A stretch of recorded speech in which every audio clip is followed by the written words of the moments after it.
Hello and welcome to all our viewers in Nigeria and around the world to News Cycle on Global Television, coming to you live from the nation's capital, Abuja. I am Jumai Manson. A quick reminder that Global Television is on DSTV channel 365 and Star Times channel 276. Now the news in full. Lawmakers and stakeholders from the Southeast are intensifying efforts to secure national backing for the proposed creation of Anim State as part of Nigeria's ongoing constitutional review. The renewed push was highlighted in Abuja when a delegation from Imo and Anambra states met with the Deputy Speaker of the House of Representatives, Benjamin Kalu, who also chairs the House Committee on Constitutional Review. National Assembly correspondent Anete Patrick reports. The delegation said it came to appreciate the Deputy Speaker for helping the Southeast arrive at a consensus on a single proposal for an additional state during the ongoing constitutional amendments process. Speaking on behalf of the group, Senator Osita Isunazo, who represents Imo West Senatorial District, said the agitation for Anim State enjoys widespread support across communities in Imo and Anambra states.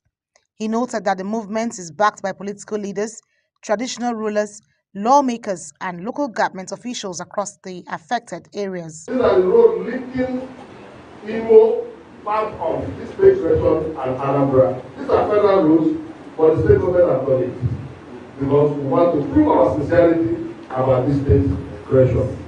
On behalf of the governor, we are extending that invitation to you because the road has been done and waiting for commission. According to Izunazo, the campaign for the new state has already gained legislative momentum, with federal lawmakers from the constituencies involved passing resolutions in support of the proposal. He also revealed that preparations are already underway in anticipation of the new state, pointing to ongoing infrastructure development in Oru and the proposed capital. Have a sigh of relief that we are now on the verge of shouting hallelujah.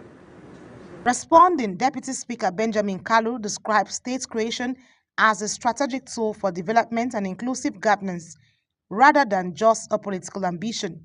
He observed that the Southeast remains the only geopolitical zone in Nigeria with 5 states, while other regions have 6.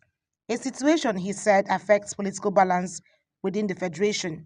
What our brothers were in the bush shouting and saying they are going to use force to achieve, what our aspirations have been for the region, we can achieve on the table of negotiation, of shaking of hands, of embracing each other, and that is the peace I've been preaching. He urged proponents of the proposal to build alliances with lawmakers across other geopolitical zones, noting that the final decision will depend on votes from the National Assembly. Anete Patrick reporting for Global TV News. The Minister of the Federal Capital Territory, Nyesom Wike, has pledged collaborative framework with newly elected area council chairmen to drive infrastructure and social development across the capital. The pledge came as the minister hosted the area council chairman-elect who visited his office to present their certificates of return following the recent local polls. Kabir Hassan reports. Speaking in Abuja, the FCT Minister, Nyesom Wike, emphasizes that the primary goal of the administration remains delivering tangible results to residents, regardless of their political affiliation.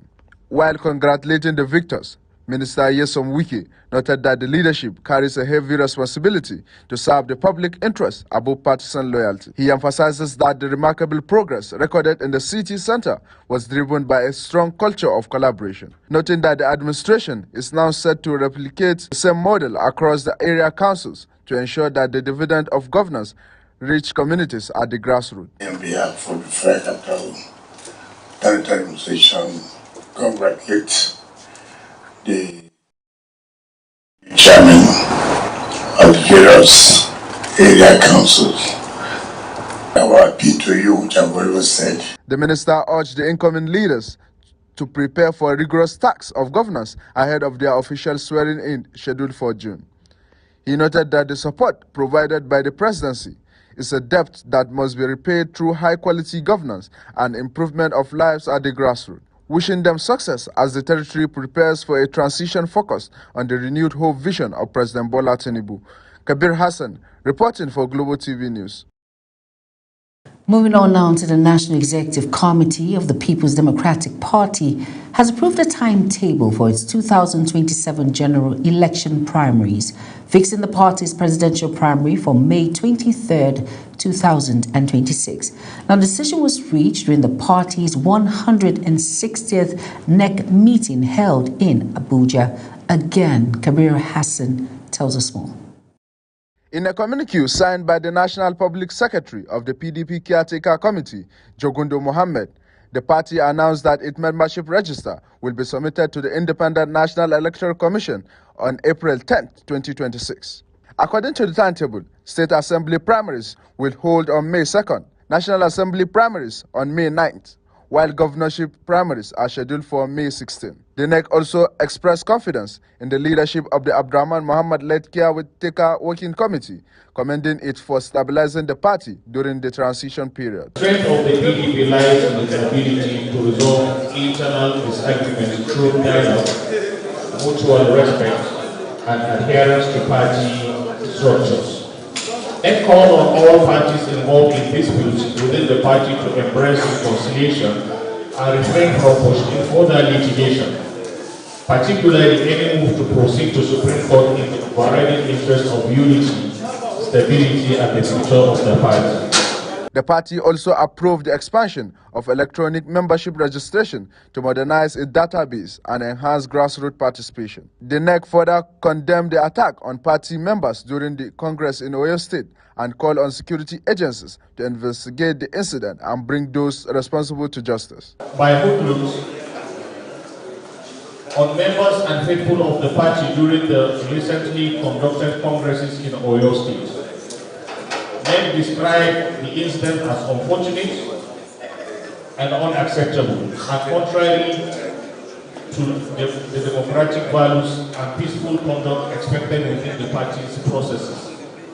NEC called on security agencies to thoroughly investigate the incident and ensure that those responsible are brought to justice. The meeting ended with a call for unity among party leaders and stakeholders ahead of the party national convention scheduled for March 29th and 30th in Abuja. Kabir Hassan, reporting for Global TV News. Meanwhile, the Board of Trustees of the People's Democratic Party has rejected the recent judgment of the Court of Appeal, which invalidated the party's November 2025 National Convention. It described the ruling as unacceptable and says it is awaiting legal advice on the next line of action. Political correspondent Ubong Usoro tells us more. The leadership crisis within the People's Democratic Party took another turn as the party's Board of Trustees held an expanded emergency meeting to deliberate on the implications of the recent Court of Appeal judgment. The judgment had invalidated the party's November 15th to 16th, 2025 National Convention, which produced the National Working Committee led by Kabiru Tanimu Turaki. Conscious of the onus of the BOT as the conscience and third highest leadership organ of the party, the board is resolved to take immediate steps to reconcile all stakeholders, put an end to all disputes and restore the party to good political health, particularly to enable the PDP field candidates in the 2027 general election. Presenting the communique after the meeting, BOT Chairman Senator Adolphus Wabara said the board disagrees with the court ruling and is awaiting advice from its legal team on the appropriate response. The board also expressed concerns over internal disputes and litigations within the party, describing them as damaging to the unity and stability of the PDP as Nigeria's major opposition party. As further evidence in the ongoing nationwide e-registration of members, reports from the field indicate daily registration of members in their names. Meanwhile, the board approved the appointment of Muazu Babangida Aliyu as the secretary of the Board of Trustees in line with the party's constitution. The BOT also expressed optimism about the party's future, citing the ongoing nationwide electronic registration of members, which it says will attract millions of new supporters. Ubong Usoro for Global Television News. Minister of Works David Umahi has inaugurated the All Progressive Congress Committee on Accommodation and Transportation ahead of the party's 2026 National Convention. The inauguration was held in Abuja with Umahi chairing the transportation component of the committee, while Kano State Governor Abba Kabir Yusuf will head the accommodation arm. The committee is tasked with coordinating transportation, accommodation, and other logistics for party leaders, delegates, and guests expected from across the country. The 22nd Inspector General of Police, Olukayode Egbetokun, has formally bowed out of the Nigerian police force after 36 years of service with a colorful pulling out parade in Abuja. Egbetokun, while delivering an emotional valedictory address, says the final salute in uniform symbolized the end of more than 3 decades of dedicated policing and public service to the nation. Kike Lomo Okere has details. The era of an influential police chief drew to a ceremonial close as the 22nd Inspector General of Police, Kayode Egbetokun, was honored with a colorful pulling-out parade marking the end of his tenure at the helm of the Nigerian police force. The historic ceremony, steeped in tradition and pageantry, brought together senior security chiefs, government officials, family members, and hundreds of police officers who lined up in perfect formation to salute the outgoing police boss.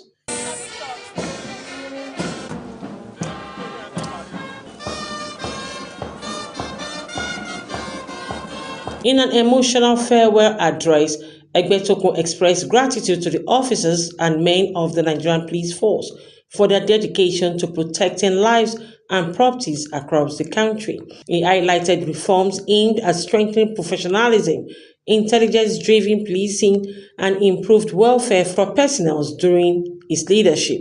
The outgoing Inspector General of Police also urged officers to remain steadfast in their commitment to discipline, integrity, and service to the nation, noting that the strength of the police lies in unity, professionalism, and public trust. I therefore take my final salute today with one enduring conviction that service to the Nigerian police force is not merely a profession, but a lifelong calling.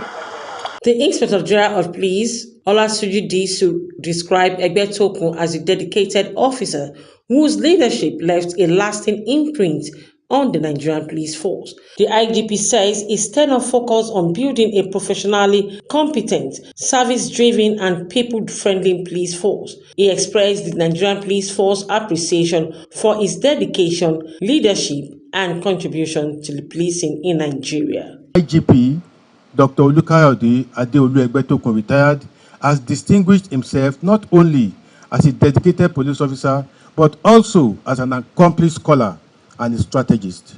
As the ceremonial siren sounded and the final salute echoed across the parade grounds, Egbetokun stepped into history, leaving behind a legacy of reform and a call for a stronger and more accountable police force in Nigeria. Standing here at the parade ground where tradition meets honor, the Nigerian police force has just witnessed the symbolic farewell of the 22nd Inspector General of Police, Kayode Egbetokun. This colorful pulling out parade not only marks the end of his tenure, but also celebrates years of leadership, reform, and service to the nation's security. Global Television. Nigerians are facing fresh economic difficulties as the pump price of premium motor spirit, popularly known as petrol, climbed to about 1,300 per litre in parts of the country. This followed the latest adjustment in the gantry price of PMS by the Dangote refinery following the global crude oil prices. Zahra Nasiru spoke to some Abuja residents on how they are coping with the situation and files in this report. Just recently, the Petroleum Products Retail Outlets Owners Association of Nigeria warned that the price of premium motor spirit, popularly known as petrol, could rise to nearly 2,000 per litre, while diesel may sell for 3,000 per litre if the ongoing conflict in the Middle East persists. There are indications that the recent increase in fuel price has forced some vehicle owners to abandon their vehicles at home, while some choose to trek distances because they cannot afford to pay for transport fares, which have skyrocketed.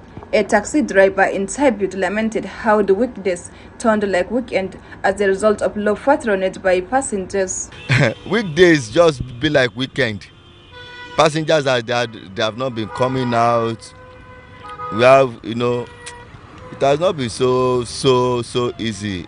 You can imagine some drivers have to just park their cars. Like me now, yesterday I was just so frustrated. I just have to went to under a tree and cool off myself before I could think of what next to do. Some Nigerians describe the situation as disturbing and appeal to the government to be proactive by taking all necessary measures to address the problem. Yeah, actually, you can see that I'm trekking. I left my car somewhere and I'm trekking. I can't bear the cost of fuel this morning. I just woke up to buy fuel from a filling station and the price was so high. So I had to drop the car and then see how I can manage a public transport. The Nigerian market not have their own independence. Why can't there be a sovereign nation on their own that the international crisis shouldn't affect them? I've already dumped my own car.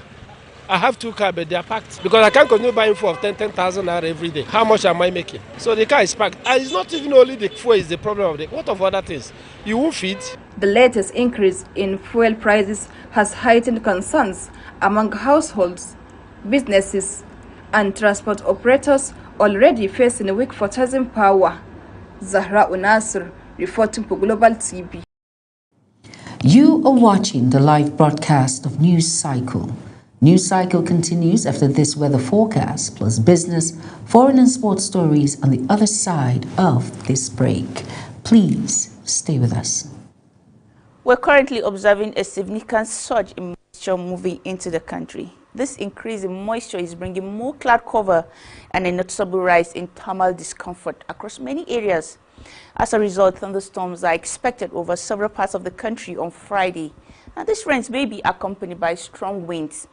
Now, let's look at when and where the rainfall is expected. So, during the morning hours, thunderstorms are likely over parts of Oyo, Ogun, Cross River, and Lagos states. And as the day progresses, the bulk of the rainfall is expected from late afternoon into evening hours. During this period, thunderstorms are likely to affect Plateau State, Federal Capital Territory, Nasarawa, Minna, Kogi, Kwara, and Benue State, and also most cities across the southern half of the country. Residents in these areas should stay alert for changing weather conditions, particularly due to the possibility of strong winds accompanying the storms. And that's the latest weather outlook. Stay weather aware, and thank you for watching.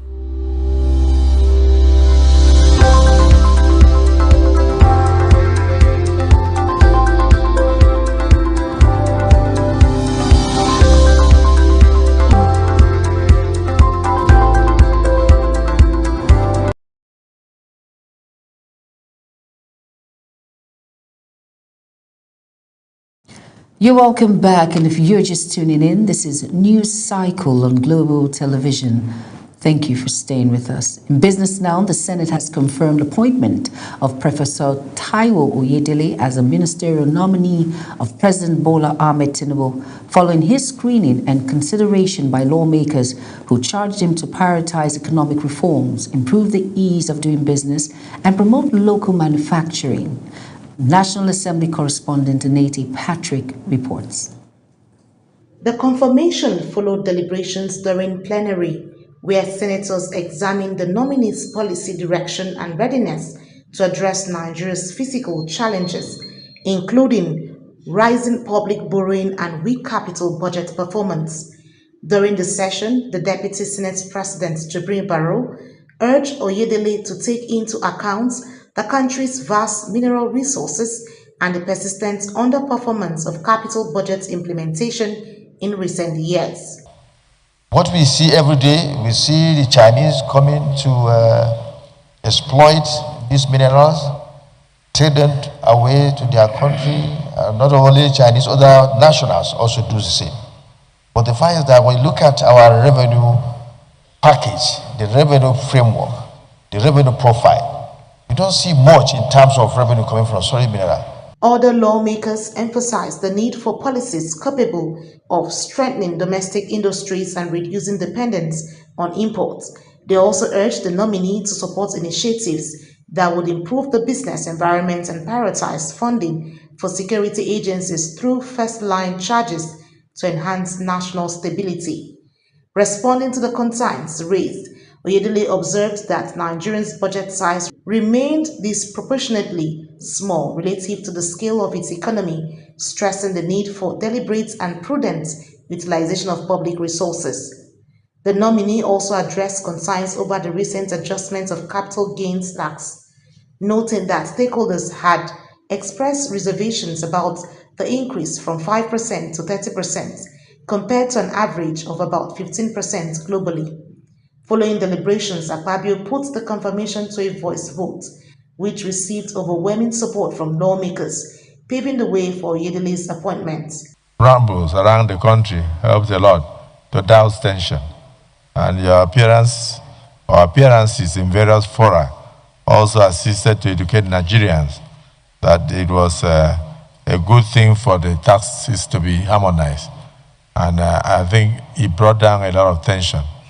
So now, Mr. President has found it necessary to elevate you beyond being a special advisor to now being a minister of the Federal Republic of Nigeria. The confirmation is expected to reinforce the administration's ongoing fiscal and tax reform agenda aimed at improving revenue generation, infrastructure development, and overall economic stability. From the National Assembly, Annie T.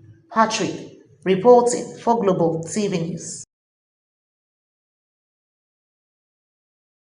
Moving on now to the foreign stories now. Britain's King Charles III has hosted members of the Nigerian diaspora at a reception in London ahead of planned state visit by Nigeria's President Bola Ahmed Tinubu later this month. Zaran Nasru reports.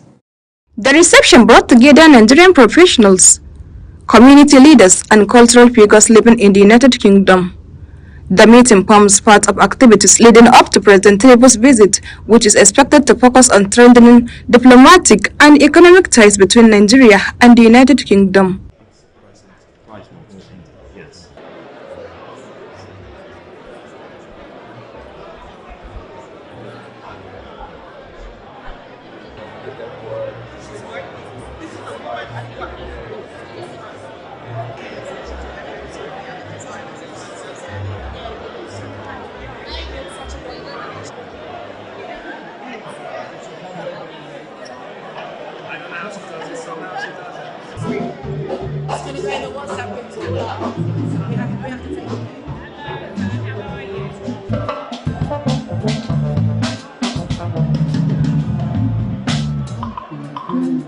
Officials say the visit is expected to reinforce long-standing relations between both countries and deepen cooperation in areas including trade, investment, and cultural exchange. Zahra Unasur, reporting for Global TV. In sports stories now, Niger Delta Games have produced 17 athletes who have qualified for the World's Athletes Under-20 Championship in the United States. Technical Director of the Games, Nefiok Udo Obong, says the qualifiers include 4 boys and 13 girls who met the required standards in various track and field events. He noted that the Games, recognized by world athletes, have provided Nigeria with a strong pool of young talents for the global championship, pending the country's official participation.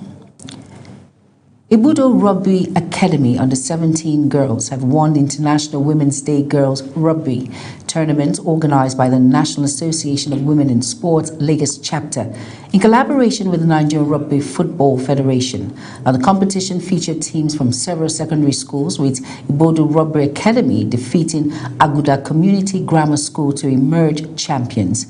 The event also included a mentorship session where sports leaders encouraged the girls to pursue discipline, education, and confidence through sports. Organizers says the initiative aims to empower young girls and promote greater participation of women in sports. That's it on News Cycle.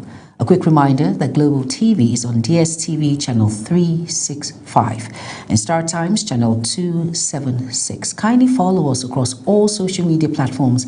Now show it on your screen by using @GlobalTVNG. I am Jumai Manson. Thank you for watching.